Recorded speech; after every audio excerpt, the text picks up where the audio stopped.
प्रकार क्रमांक 1. हा पदार्थ तयार करण्यासाठी 1 वाटी मैदा घ्यायचा आहे। यामध्ये पाव चमचा जिरं घालून घ्यायचं आहे, पाव चमचा ओवा घालायचा आहे, चवीप्रमाणे मीठ घालायचं आहे आणि पोहे खाण्याचे 2 चमचे साजूक तूप घालून घ्यायचे। तूप इथे आपल्याला थंडच वापरायचे। आता तूप आपल्याला चांगलं या मैद्यामध्ये मिक्स करून घ्यायचे। तूप चांगलं मिक्स करून घेतल्यानंतर पिठाची अशी मूठ करून बघायची। यावरून समजायचं पिठामध्ये तुपाचं मोहन अगदी परफेक्ट झालेलं आहे। थोडं थोडं पाणी घालून पिठाचा आपल्याला अगदी घट्ट गोळा मळून घ्यायचा आहे। थोडंसं पुन्हा या गोळ्यावरती तूप घालायचे आणि 1 ते 2 मिनिटं हा गोळा चांगला पुन्हा मळून घेतला। झाकण ठेवून आपल्याला हा गोळा 5 मिनिटं मुरण्यासाठी ठेवायचा आहे। हा गोळा चांगला मुरल्यानंतर पुन्हा ह्याला 1 ते 2 मिनिटं मळून घेतलं। आता याची आपल्याला काजू शंकरपाळी तयार करायची आहे, तर त्यासाठी हा गोळा आपल्याला लाटून घ्यायचा आहे। तर याला लाटताना थोडंसं जाडसर आपल्याला लाटून घ्यायचं आहे। जसे आपण चपाती लाटून घेतो ना, त्यापेक्षा थोडीशी जाडसर आपल्याला हे लाटून घ्यायचं आहे। इथे मी याला लाटून घेतलेला आहे। तुम्ही या चपातीची थिकनेस बघून घेऊ शकता। या पद्धतीची आपल्याला ठेवायची आहे। आता इथे मी केकसाठी जे नोझल वापरतात तर ते नोझल वापरलेलं आहे। तुम्ही ते बॉटलचं झाकण सुद्धा वापरू शकता। आणि या पद्धतीने आपल्याला ही शंकरपाळी कट करून घ्यायची आहे। बघू शकता मस्त अशी काजूची शंकरपाळी इथे आपली तयार होत आहे। याच पद्धतीने मी सगळी शंकरपाळी ही कट करून घेतलेली आहे। अशी ही काजूच्या आकाराची शंकरपाळी चवीला अगदी छान लागतात आणि लहान मुलांना तर फार आवडतात। आता ही शंकरपाळी फ्राय करण्यासाठी तेल आपल्याला मध्यम टेम्परेचरवरती गरम करून घ्यायचं आहे आणि शंकरपाळी तेलामध्ये घालून घ्यायची आहे। शंकरपाळी क्रिस्पी आणि कुरकुरीत होईपर्यंत आपल्याला हलक्या गुलाबी रंगावरती चांगली फ्राय करून घ्यायची आहे। शंकरपाळी फ्राय करून घेतली। आता याला आपण काढून घेऊया। काजूच्या आकाराची शंकरपाळी तयार झाली। चवीला अगदी छान लागते, क्रिस्पी आणि कुरकुरीत तयार होते। या पद्धतीने एकदा ट्राय करून बघा। प्रकार क्रमांक 2. आता हा पदार्थ तयार करण्यासाठी पॅनमध्ये आपल्याला 1 चमचा धणे घालून घ्यायचे, 1 चमचा बडीशोप घालायचे, 1 चमचा जिरं घालून घ्यायचे आणि 1 चमचा पांढरे तीळ घालून घ्यायचे। आता हे सगळे जिन्नस गॅसच्या मंद आचेवरती हलकासा सुगंध रिलीज होईपर्यंत आपल्याला भाजून घ्यायचे। याला मी भाजून घेतलेला आहे। आता याला थंड होण्यासाठी एका बाउलमध्ये आपल्याला काढून घ्यायचे। आता हे छान थंड झालेलं आहे। यामध्ये आपल्याला 1 चमचा लाल तिखट घालून घ्यायचे। तिखट आवडीप्रमाणे तुम्ही थोडं कमी जास्त करू शकता। पाव चमचा हळदी पावडर घालायची। पोहे खाण्याचे 3 चमचे यामध्ये साखर घालून घ्यायची आहे। पाव चमचा आमचूर पावडर घालायची आहे। आमचूर पावडर नसेल तर तुम्ही इथे पाव चमचा लिंबू पावडर सुद्धा वापरू शकता। आता हे सगळे जिन्नस आपल्याला चांगले मिक्स करून घ्यायचे आणि याला एका मिक्सरच्या भांड्यामध्ये घालून घ्यायचे आणि याची आपल्याला थोडीशी जाडसर या पद्धतीची पावडर ही तयार करून घ्यायची। याची पावडर तयार करून घेतली। आता याला देखील एका बाउलमध्ये आपण काढून घेऊया। आता या पदार्थाची चव दुपटीने वाढण्यासाठी एका मिक्सरच्या भांड्यामध्ये आपल्याला अर्धी वाटी शेव घालायची। शेव इथे आपल्याला प्लेन वापरायची, पिवळी शेव, आणि ही शेव देखील आपल्याला मिक्सरमध्ये बारीक करून घ्यायची। या पद्धतीने शेव आपण बारीक करून घेतले। तर आता हे शेव आपल्याला या मसाल्यामध्ये घालायचे आणि हे सगळे जिन्नस आपल्याला चांगले मिक्स करून घ्यायचे आहे। यामध्ये पोहे खाण्याचे 3 चमचे इथे आपल्याला तेल घालून घ्यायचं आहे आणि त्याच चमच्याने बरोबर 3 चमचे इथे आपल्याला पाणी यामध्ये घालून घ्यायचं आहे। असं पाणी घालून घेतल्यामुळे या मिश्रणाला चांगली बाइंडिंग येते। याला चांगलं मिक्स करून घ्यायचं। इथे आज आपण आंबट गोड चवीची भरपूर दिवस टिकणारी कचोरी तयार करत आहोत। तर छान हे मिक्स करून घेतले आणि तुम्ही बघू शकता या मिश्रणाला चांगली बाइंडिंग आलेली आहे। आता साधारण लिंबाच्या साईज एवढं मिश्रण हातामध्ये घ्यायचे आणि याचे छोटे छोटे गोळे आपल्याला तयार करून घ्यायचे। या पद्धतीने इथे मी हे सगळे गोळे तयार करून घेतले। आता कचोरी तयार करण्यासाठी पीठ आपल्याला मळून घ्यायचं आहे। तर त्यासाठी इथे मी 1 वाटी मैदा घेतलेला आहे। यामध्ये पाव चमचा ओवा घालून घ्यायचे, चवीप्रमाणे मीठ घालायचं आहे आणि पोहे खाण्याचे 2 चमचे यामध्ये आपल्याला साजूक तूप घालून घ्यायचं आहे। तूप इथे आपल्याला थंडच वापरायचे। आता हे सगळे जिन्नस आपण चांगले मिक्स करून घेऊया। लक्षात ठेवा तुपाचं मोहन पिठाला चांगलं लागलं गेलं पाहिजे। चांगलं मिक्स करून घेतल्यानंतर पिठाची मूठ करून बघायची। अशी मूठ बांधली गेली तर समजायचं पिठामध्ये मोहन जे आहे तुपाचं ते अगदी परफेक्ट झालेलं आहे। आता पिठामध्ये थोडं थोडं पाणी घालायचं आहे आणि पिठाचा आपल्याला अगदी घट्ट गोळा मळून घ्यायचा आहे। जसं आपण पुरीसाठी पीठ मळून घेतो ना, तसंच घट्ट पीठ याचं मळून घ्यायचे। जर पीठ सैल मळलेलं असेल तर कचोरी क्रिस्पी आणि कुरकुरीत तयार होत नाही। त्यामुळे पीठ अगदी घट्ट मळून घ्यायचं। पीठ इथे मळून घेतलेलं आहे, बघू शकता या पद्धतीने। आता कचोरी तयार करण्यासाठी साधारण पेढ्याच्या साईज एवढा गोळा इथे आपल्याला घ्यायचा आहे। याला छान आपल्याला हातावरती एकसारखं मळून घ्यायचं आहे, बघू शकता या पद्धतीने। आता बोटांचे जे 2 अंगठे असतात त्याने आपल्याला याची वाटीही तयार करून घ्यायची आहे, जसं आपण पुरणपोळीसाठी करतो ना, सेम त्याच पद्धतीने। आता ही तयार करून घेतलेली वाटी अशी आपल्याला हातावरती ठेवायची आणि हा जो तयार केलेला गोळा होता मसाल्याचा, तर तो आपल्याला अशा पद्धतीने या वाटीमध्ये फिल करून घ्यायचं आहे आणि जे एक्स्ट्राचं पीठ आहे तर ते यावरचं काढून घ्यायचं आहे। बोटाने थोडंसं प्रेस करून घ्यायचं आहे आणि एकसारखं गोल करून घ्यायचं आहे। बघू शकता इथे आपली ही कचोरी तयार झालेली आहे। याच पद्धतीने मी सगळ्या कचोऱ्या ह्या तयार करून घेतल्या। आता आपण ही कचोरी फ्राय करून घेऊया। कचोरी फ्राय करण्यासाठी तेल मध्यम टेम्परेचरवरती गरम करून घ्यायचं आहे आणि या कचोऱ्या क्रिस्पी आणि कुरकुरीत होईपर्यंत दोन्ही साईडने आपल्याला चांगल्या फ्राय करून घ्यायच्या आहे। लक्षात ठेवा, कचोरी गॅसच्या मध्यम आचेवरतीच फ्राय करून घ्यायची आहे, म्हणजे कचोरी क्रिस्पी आणि खुसखुशीत तयार होते। एक साईड कचोरीची फ्राय झाल्यावरती कचोरी पलटी करून घ्यायची आणि दोन्ही बाजूंनी फ्राय करून घ्यायचे। इथे मी या कचोऱ्या क्रिस्पी, कुरकुरीत आणि हलक्या गुलाबी रंगावरती फ्राय करून घेतलेल्या आहे। आता आपण यांना काढून घेऊया। छान क्रिस्पी खुसखुशीत अशा या कचोऱ्या तयार झाल्या। कचोऱ्यांना रंग देखील खूप छान आलेला आहे, जशी मार्केटमध्ये मिळते त्याच पद्धतीची आणि त्याच चवीची कचोरी आज आपण घरी तयार केलेली आहे। अशी ही कचोरी लहान काय मोठ्यांना सुद्धा फार आवडेल इतकी चविष्ट तयार होते। छान आंबट गोड तिखट चवीची कचोरी बनते। या पद्धतीने तुम्ही एकदा ट्राय करून बघा। प्रकार क्रमांक 3।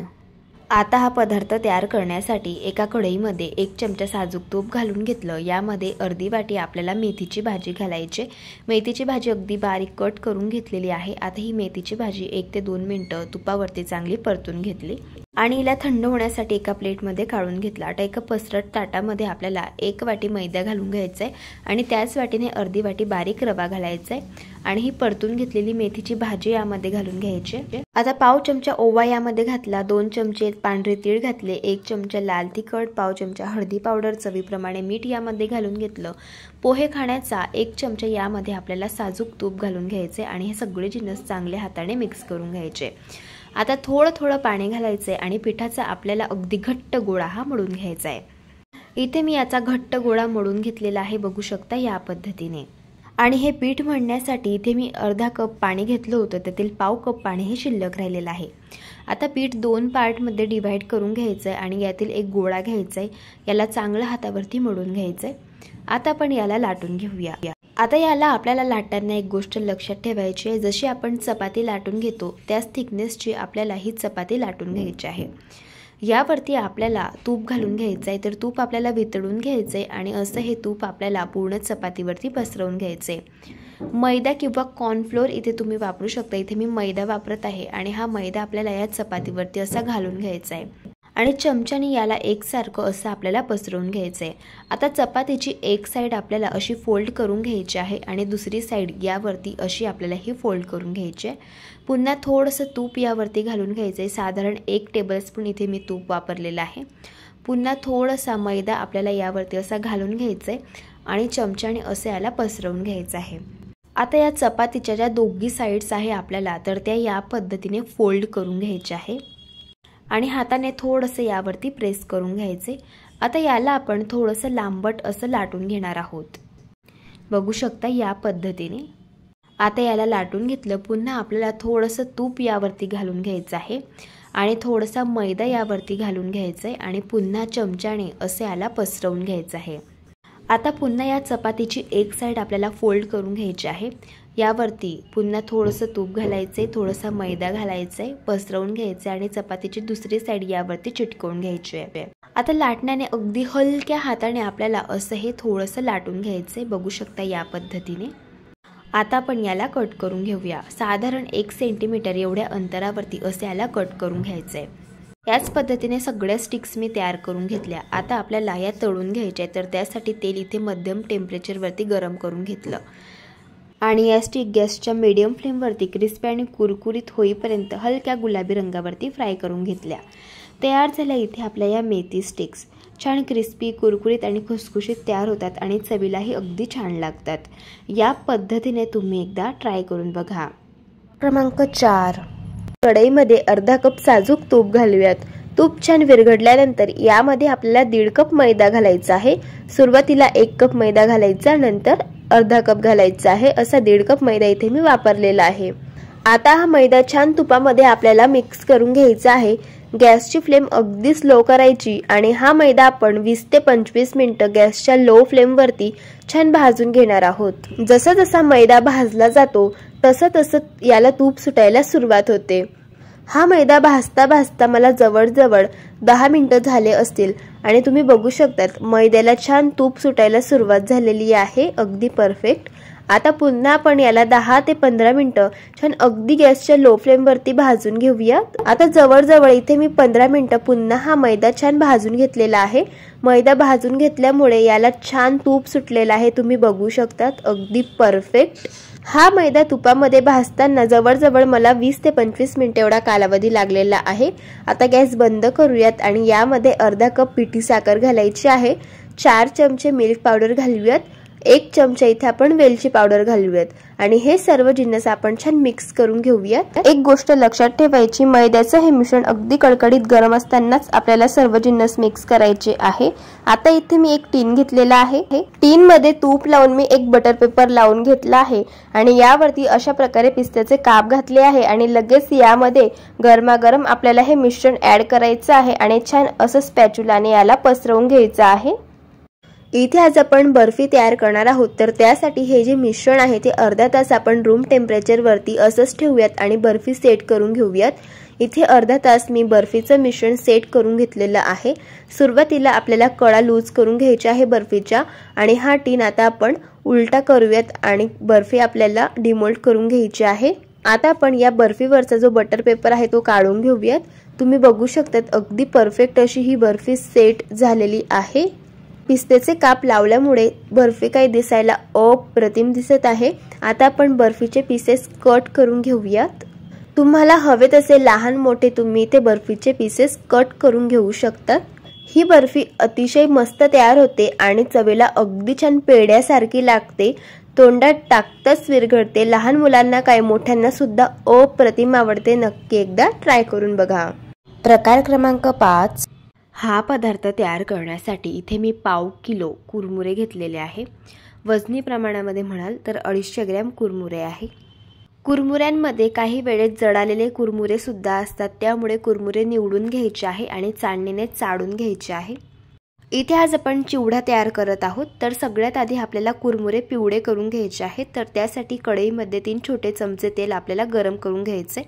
तेल गरम झालं, यामध्ये पाव चमचा हळदी पावडर घालायचे, याला मिक्स करून घ्यायचे आणि यामध्ये आपल्याला कुरमुरे घालून घ्यायचे आहे। कुरमुऱ्यांची क्वांटिटी जास्त आहे, त्यामुळे 2 बॅचेसमध्ये आपल्याला हे कुरमुरे पिवळे करून घ्यायचे आहे। या पद्धतीने जर कुरमुरे पिवळे करून घेतले तर चिवड्याला एकसारखा पिवळसर रंग येतो आणि त्यासोबत कुरमुरे देखील हलकेसे भाजले जातात, त्यामुळे चिवडा क्रिस्पी आणि कुरकुरीत तयार होतो। इथे मी हे कुरमुरे पिवळे करून घेतलेले आहे आणि तुमच्या लक्षात आलं असेल कुरमुऱ्यांना छान एकसारखा रंग आलेला आहे। याच पद्धतीने आपल्याला उरलेले सगळे कुरमुरे पिवळे करून घ्यायचे आहे आणि एका मोठ्या कढईमध्ये यांना काढून घ्यायचं आहे। आता आपण फुटाण्याची डाळ फ्राय करून घेणार आहोत, तर त्यासाठी तेल गरम करून घेतले। इथे मी 1 वाटी फुटाण्याची डाळ घेतलेली आहे। ही डाळ आपल्याला हलक्या गुलाबी रंगावरती फ्राय करून घ्यायची। बघा इथे मी ही डाळ फ्राय करून घेतली। डाळ अशी गरम असताना लगेच आपल्याला या कुरमुऱ्यांवरती घालून घ्यायची आहे। आता आपण शेंगदाणे फ्राय करून घेऊया, तर त्यासाठी इथे मी 1 वाटी शेंगदाणे घेतलेले आहे। शेंगदाणे क्रिस्पी आणि कुरकुरीत होईपर्यंत आपल्याला फ्राय करून घ्यायचे। आता शेंगदाणे देखील फ्राय झालेले आहे। आता हे देखील आपण कुरमुऱ्यांवरती घालून घेऊया। आता आपण खोबरं फ्राय करून घेऊया, तर त्यासाठी 1 वाटी इथे मी खोबरं घेतलेलं आहे।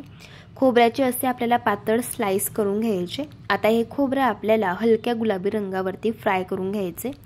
खोबरं देखील फ्राय झालेलं आहे। आता हे देखील आपण काढून घेऊया आणि कुरमुऱ्यांवरती घालायचे। आता आपण कढीपत्ता फ्राय करून घेणार आहोत, तर 1 वाटी कढीपत्ता घेतलेला आहे। कढीपत्ता क्रिस्पी आणि कुरकुरीत होईपर्यंत आपल्याला चांगला फ्राय करून घ्यायचा आहे। या पद्धतीने आता मिरची फ्राय करून घ्यायची आहे, तर त्यासाठी इथे मी 1 वाटी मिरची घेतलेली आहे। तर इथे मी पोपटी मिरच्या वापरलेल्या आहे। मिरच्यांमधील ज्या बिया असतात तर त्या काढून घ्यायच्या आहे आणि मिरची कट करून घ्यायची। आता ही मिरची आपल्याला क्रिस्पी आणि कुरकुरीत होईपर्यंत फ्राय करून घ्यायची या पद्धतीने।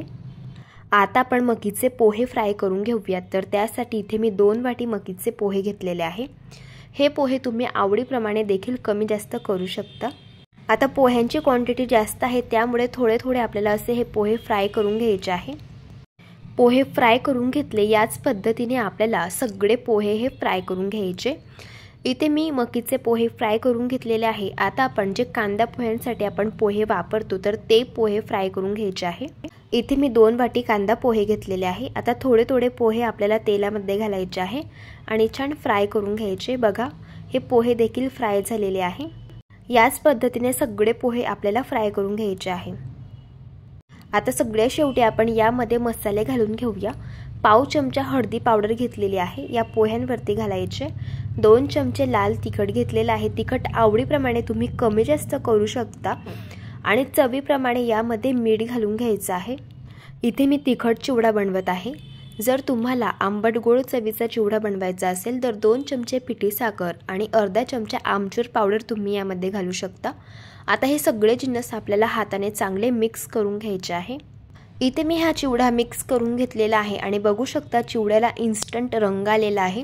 असा हा चिवडा चवीला अगदी भन्नाट लागतो आणि लहान काही मोठ्यांना सुद्धा अगदी फार आवडेल इतका चविष्ट लागतो। तुम्ही या पद्धतीने एकदा ट्राय करून बघा। प्रकार क्रमांक 6।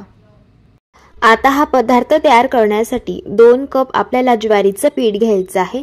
पीठ शक्यतो नवीन वापरायचं आहे, जुनं पीठ वापरायचं नाही। यामध्ये पाव कप आपल्याला तांदळाचं पीठ घालून घ्यायचं आहे।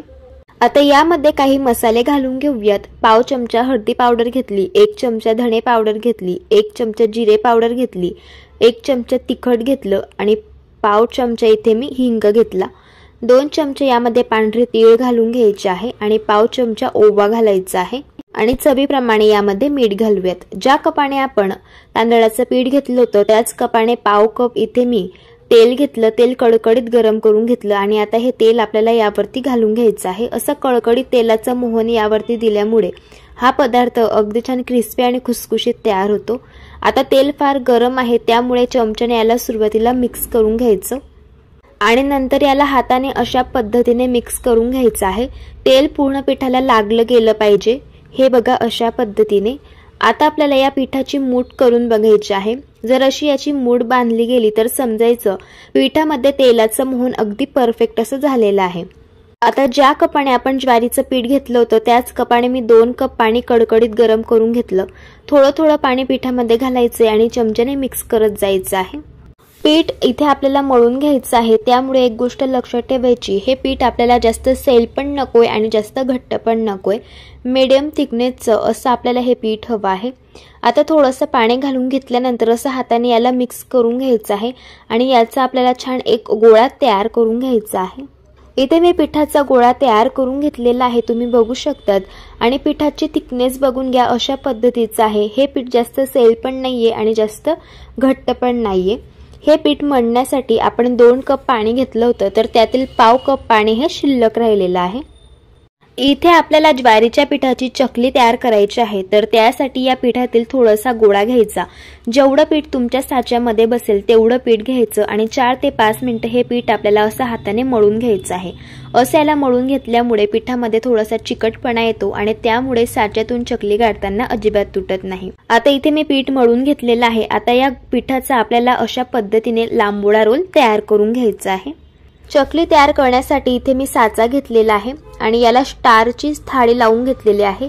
आता या चकलीच्या साच्याला आपल्याला आतून तेल लावून घ्यायचं आहे। असं याला तेल लावून घेतल्यानंतर जो तयार करून घेतलेला रोल होता तो यामध्ये घालून घ्यायचा आहे आणि थोडंसं याला प्रेस करून घ्यायचं आहे। आता हा आपण साचा बंद करून घेऊया। आता लगेच चकली बनवायला सुरुवात करूयात। त्यासाठी इथे मी एक प्लेट घेतलेली आहे, यावरती आपल्याला चकली अशा पद्धतीने गाळून घ्यायची आहे। चकली गाळताना बघू शकते चकली कुठेही तुटत नाहीये। चकली करून घेतल्यानंतर जो शेवटचा तिचा वेढा असतो तो तिला चिटकवून घ्यायचा, म्हणजे चकली तेलामध्ये घातल्यानंतर तुटत नाही। अशाच पद्धतीने तुम्हाला दुसरी सुद्धा चकली मी करून दाखवत आहे। आता ही चकली बनवताना एक गोष्ट लक्षात ठेवायची, या चकल्या जास्त बनवून ठेवायच्या नाही। एका वेळेस 3 किंवा 4 चकल्या बनवायच्या आणि लगेच त्यांना फ्राय करायला घ्यायचं आहे। इथे मी चकल्या तयार करून घेतल्या। आता चकल्या आपल्याला फ्राय करून घ्यायच्या आहे, त्यासाठी तेल गरम करून घेतलं। चकली अशी आपल्याला उलथाण्यावरती घ्यायची आहे आणि अशी तेलामध्ये घालायची आहे, म्हणजे चकली तेलामध्ये घातल्यानंतर तुटत नाही। चकली तेलामध्ये घातल्यानंतर बघू शकता तेलाचे भरपूर सारे तुम्हाला यावरती बबल्स दिसत असतील। हे बबल्स थोडेसे शांत झाल्यानंतर आपल्याला या चकल्या पलटी करून घ्यायच्या आहे आणि दोघी साइडने क्रिस्पी आणि कुरकुरीत होईपर्यंत हलक्या गुलाबी रंगावरती चकली फ्राय करून घ्यायची आहे। इथे मी चकल्या फ्राय करून घेतलेल्या आहेत। आता आपण यांना काढून घेऊयात। बघू शकताय छान अशा क्रिस्पी आणि कुरकुरीत चकल्या तयार झालेल्या आहेत। चकलीला काटे खूप सुरेख आलेले आहे, अगदी मस्तच। अशाच पद्धतीने मी सर्व चकल्या फ्राय करून घेतल्यात। बघू शकता छान अशा क्रिस्पी आणि कुरकुरीत काटेरी चकल्या तयार झालेल्या आहे। सगळ्यात महत्त्वाची ही चकली अजिबात तेल पीत नाहीत किंवा तेलकट तयार होत नाहीत। चवीलाही अगदी भन्नाट लागते आणि मस्त अशी क्रिस्पी आणि कुरकुरीत तयार होते। अशा पद्धतीने एकदा ट्राय करून बघा। प्रकार क्रमांक 7। हा पदार्थ तयार करण्यासाठी एका पसरट परातीमध्ये आपल्याला 1 कप बेसन पीठ घालायचे। बेसन पीठ कपामध्ये भरून घेताना थोडंसं दाबून भरून घ्यायचे आणि त्याच कपाने 1 कप इथे आपल्याला रवा घ्यायचा आहे। रवा इथे आपल्याला जाड वापरायचा आहे आणि चिमूटभर मीठ घ्यायचं आहे आणि मीठ आपल्याला छान यामध्ये मिक्स करून घ्यायचे। आता इथे मी घेतलेला आहे पाव कप तूप। आता इथे मी साजूक तूप वापरलेलं आहे, तुम्ही ते वनस्पती तूप सुद्धा वापरू शकता। तूप इथे आपल्याला कडकडीत गरम करून घ्यायचं आहे आणि या पिठामध्ये घालून घ्यायचं आहे। आता आपल्याला याला मिक्स करून घ्यायचे। आता तूप फार गरम आहे त्यामुळे याला सुरुवातीला चमच्याने मिक्स करून घ्यायचं आणि नंतर थोडंसं हे थंड झाल्यानंतर हाताने याला मिक्स करून घ्यायचे। बघू शकता अशा पद्धतीने लक्षात ठेवायचं तुपाचं मोहन पिठाला संपूर्ण लागलं गेलं पाहिजे। इथे मी याला छान मिक्स करून घेतले आणि तुम्ही बघू शकता छान असं दाणेदार असं हे मिश्रण आपलं तयार झालेलं आहे। आता यामध्ये थोडं थोडं पाणी घालायचं आहे आणि याचा आपल्याला गोळा हा मळून घ्यायचा आहे। जसं आपण चपातीसाठी पीठ मळून घेतो तशाच पद्धतीचं आपल्याला इथे हे पीठ मळून घ्यायचंय। तुम्ही बघू शकता इथे मी पीठ तयार करून घेतलेलं आहे आणि हे पीठ तयार करण्यासाठी पाव कप पाणी इथे मी वापरलंय। आता आपल्याला या पिठाची चपाती लाटून घ्यायची आहे। चपाती इथे आपल्याला जाडसर लाटायची आहे, तर त्यासाठी या पिठाचे 2 भाग असे आपल्याला करून घ्यायचे आहे आणि एक भाग आपल्याला अशा पद्धतीने थोडासा हाताने मळून घ्यायचा आहे आणि याचा आपल्याला असा मोठा उंडा तयार करून घ्यायचा आहे। आता याला आपण लाटून घेऊयात। आता ही चपाती लाटताना पिठाची गरज अजिबात पडत नाही, कारण आपण पीठ तयार करताना यामध्ये तूप घातलेलं होतं। याला मी लाटून घेतलेलं आहे। याला आपल्याला जाडसर असं हे लाटून घ्यायचंय। लाटून घेतल्यानंतर याचे आपल्याला अशा पद्धतीने थोडेसे मोठ्या आकाराचे काप हे करून घ्यायचे आहे आणि तुम्ही पाहू शकता या चपातीची थिकनेस 1 सेंटीमीटर इतकी जाडसर आपल्याला ठेवायची। इथे मी उरलेल्या पिठाची सुद्धा चपाती लाटून घेतली आणि त्याचे काप असे करून घेतलेले आहे। आता याला आपण फ्राय करून घेऊयात, तर त्यासाठी तेल इथे मी गरम करून घेतलं। यामध्ये आपल्याला हे तयार करून घेतलेले काप घालून घ्यायचे आहे आणि हे काप आपल्याला गॅसच्या मीडियम फ्लेमवरती क्रिस्पी आणि कुरकुरीत होईपर्यंत हलक्या गुलाबी रंगावरती फ्राय करून घ्यायचे आहे। एक गोष्ट लक्षात ठेवायची, हे काप गॅसच्या हाय फ्लेमवरती अजिबात तळायचे नाही। हाय फ्लेमवरती जर तळले तर वरतून रंग यांना येतो पण आतून हे कच्चे राहतात, त्यामुळे आपल्याला हे गॅसच्या मीडियम फ्लेमवरती फ्राय करून घ्यायचे। आता मी याला फ्राय करून घेतलेला आहे। आता आपण याला काढून घेऊया। अशाच पद्धतीने मी सर्व काप हे फ्राय करून घेतलेले आहे। आता हे काप आपल्याला असे हाताने तोडून घ्यायचे आहे अशा पद्धतीने। आता आपण याला मिक्सरमध्ये फिरवून घेणार आहोत, तर इथे मी एक मोठ्या साईजचं मिक्सरचं भांडं घेतलेलं आहे। यामध्ये आपल्याला हे काप घालून घ्यायचे आहे। आता याला आपण मिक्सरमध्ये फिरवून घेऊयात, तर याला मी फिरवून घेतलेलं आहे आणि तुम्ही बघू शकता याला मस्त असं रेवाळ टेक्स्चर आलेलं आहे। अशा पद्धतीचं आपल्याला हे मिश्रण हवं आहे। आता हे तयार करून घेतलेलं मिश्रण आपल्याला गाळून घ्यायचं आहे। जर यामध्ये काही मोठे कण राहिलेले असतील तर ते सुद्धा व्यवस्थित निघून जाईल आणि आपल्याला एकसारखं असं हे मिश्रण मिळेल। याला मी चांगल्या हाताने चाळून घेतलेलं आहे आणि तुम्ही बघू शकता अशा पद्धतीचं जाडसर असं हे मिश्रण उरलेलं आहे। याला पुन्हा मिक्सरच्या भांड्यामध्ये घालून घ्यायचं आहे आणि उरलेली जी बॅच आहे तर ती सुद्धा आपल्याला मिक्सरच्या भांड्यामध्ये घालायची आहे आणि याला देखील आपल्याला मिक्सरला फिरवून घ्यायचं आहे आणि पुन्हा एकदा चाळून घ्यायचं आहे। याला मी चाळून घेतलेलं आहे आणि इथे तुम्ही बघू शकता इथे आपलं हे मिश्रण तयार झालेलं आहे आणि मस्त असं रेवाळ दाणेदार असं इथे आपलं हे मिश्रण तयार झालं। इथे आपल्याला पाकाचे लाडू बनवायचे आहेत, तर त्यासाठी पाक बनवायला घेऊया। कढईमध्ये आपल्याला 1.5 कप साखर घालायची आहे। आधी 1 कप घातली आणि हा आहे अर्धा कप। आता त्याच कपाने इथे आपल्याला अर्धा कप पाणी घालून घ्यायचं आहे। आता आपल्याला गॅस चालू करायचा आहे आणि साखर आपल्याला पाण्यामध्ये चांगली विरघळून घ्यायची। तुम्ही बघू शकता साखर पाण्यामध्ये चांगली विरघळलेली आहे। आता गॅसची फ्लेम मोठी करायची आणि आपल्याला या पाकाला एक खडखडून उकड काढून घ्यायची। आता तुम्ही बघू शकता पाकाला एक खडखडून उकळ आलेली आहे। आता गॅसची फ्लेम अगदी लो करायची आहे। इथे आपल्याला लाडूसाठी 1 तारी पाक तयार करायचा आहे, तर त्यासाठी गॅसची फ्लेम अगदी लो करायची आहे आणि सतत मिक्स करत हा पाक आपल्याला गॅसच्या अगदी लो फ्लेमवरती 6 मिनिटं शिजवून घ्यायचे। पण या 6 मिनिटांमधून 3 मिनिटांनी आपल्याला हा पाक चेक करून घ्यायचा आहे। जवळजवळ 3 मिनिट झालेले आहे। आता आपण पाक हा चेक करून घेऊयात। थोडासा पाक आपल्याला प्लेटवरती घ्यायचा आहे आणि पाक फार गरम आहे त्यामुळे थोडीशी फुंकर यावरती मारून घ्यायची आणि बोटाला हा पाक लावायचा आणि तुम्ही बघू शकता आता या पाकातून अजिबात तार रिलीज होत नाहीये, फक्त या पाकाला हलकासा चिकटपणा आलेला आहे। यावरून समजायचं आपला जो पाक आहे तर तो कच्चा आहे। त्यामुळे पुन्हा गॅसच्या लो फ्लेमवरती 3 मिनिटं आपल्याला हा पाक शिजवून घ्यायचा आहे। इथे मी हा पाक पुन्हा 3 मिनिटं शिजवून घेतलेला आहे। आता आपण पुन्हा पाक हा चेक करून घेऊया। तर पाक असा प्लेटवरती घेतल्यानंतर हलकीशी याला फुंकर मारून घ्यायची आणि थंड करून घ्यायचा आणि नंतर पाक असा आपल्याला बोटांना लावून घ्यायचा आणि आता तुम्ही बघू शकता पाकातून एक तार रिलीज होत आहे। याचा अर्थ इथे आपला हा पाक तयार झालेला आहे। गॅस आता बंद करायचा आहे आणि यामध्ये मी 6 ते 7 ड्रॉप्स येलो फूड कलर घालून घेत आहे। ऑप्शनल आहे, नाही घातलं तरी सुद्धा चालू शकतं आणि पाव चमचा वेलची पावडर घालून याला मिक्स करून घ्यायचे। इथे आपला हा पाक लाडूसाठी तयार झालेला आहे। आता या पाकामध्ये पोहे खाण्याचे 3 चमचे आपल्याला पाणी घालून घ्यायचं आहे। तर असं पाणी का घालायचं? पाक जर थोडाही पुढे गेला तर लाडू बिघडण्याची शक्यता असते आणि लाडू हे कडक होतात, त्यामुळे हे टेन्शन प्रत्येकालाच असतं। त्यामुळे असं पाक तयार करून घेतल्यानंतर कंपल्सरी पोहे खाण्याचे 3 चमचे पाकामध्ये पाणी घालून घ्यायचं। असं पाणी घालून घेतल्यामुळे तुमचे लाडू बिघडण्याची शक्यता अगदी 0% होते आणि त्यामुळे अगदी परफेक्ट लाडू तयार होतात। मस्तसे मऊसूत लाडू राहतात। तुम्ही जर पहिल्या प्रयत्नामध्ये सुद्धा लाडू बनवत असाल तर अगदी परफेक्ट असे हे तुम्ही पहिल्याच प्रयत्नामध्ये बनवू शकता। आता पाक कडकडीत गरम असतानाच लगेच यामध्ये आपल्याला हे तयार करून घेतलेलं रवा आणि बेसनचं मिश्रण घालून घ्यायचे। असं हे थोडं थोडं घालायचं म्हणजे या मिश्रणाच्या गुठळ्या तयार होत नाही।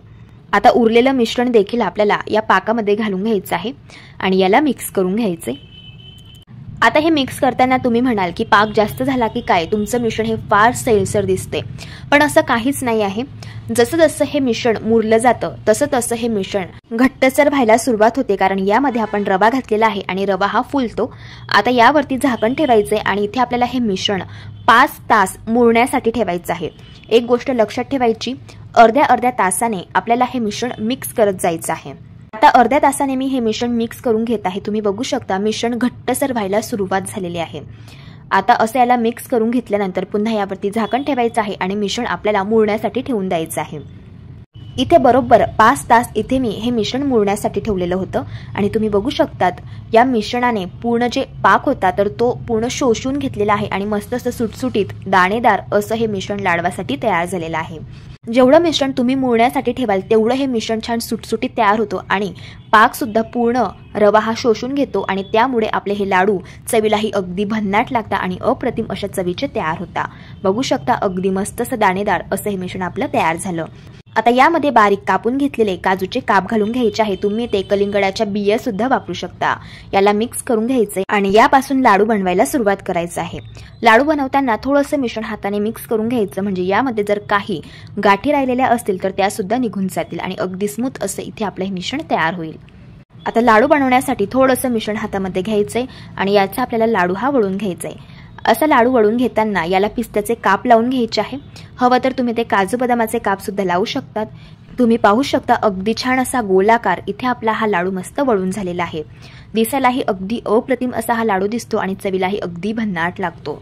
अशाच पद्धतीने आपण सर्व लाडू हे वळून घेऊया। बेसन पीठ भाजून तर आपण नेहमीच लाडू बनवतो, पण असे हे तयार केलेले तेलातून तळून घेतलेल्या पुरीचे लाडू चवीला अगदी छान लागतात आणि सगळ्यात महत्त्वाचं हे लाडू खाताना अजिबात तडव्याला चिटकत नाही आणि मस्त असे मोतीचूरच्या लाडूसारखे आणि त्याच चवीचे असे हे लाडू तयार होतात। दिसायला एवढे सुंदर दिसतात पण त्यापेक्षा चवीला अगदी भन्नाट लागतात। मस्त असे आतून रेवाड आणि दाणेदार असे हे लाडू तयार झालेले आहे।